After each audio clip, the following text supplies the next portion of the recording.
You all should read this. This is President Trump's newest executive order relating to homelessness, and it's got some pretty frightening provisions in it.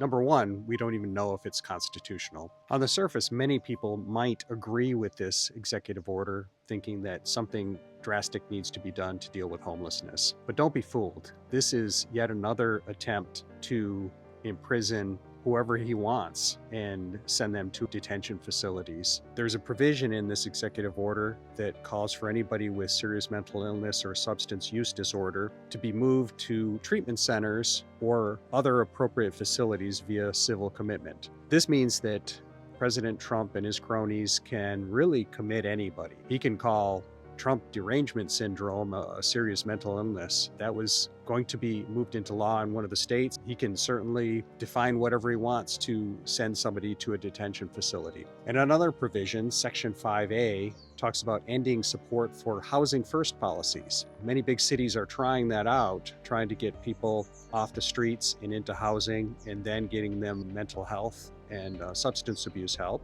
They are largely experiments, and the jury might be still out on whether they're effective, but we don't want the federal government stomping on those efforts to try to deal with homelessness. This executive order really goes hand in hand with the Department of Homeland Security's efforts to get undocumented immigrants into facilities and deported. And he's trying to do that with naturalized citizens. Eventually it'll be citizens. Now it is the unhoused. So he's trying every effort he can to rid the country of people that he doesn't like or disagree with his policies. We've all dealt with the negative aspects of the homelessness crisis. This is not just in blue cities, this is in every city and even small communities. Many people do want it addressed and want it addressed more aggressively. I personally feel that the pendulum has swung too far in the direction where it is almost impossible to get somebody off the streets and into a mental care facility,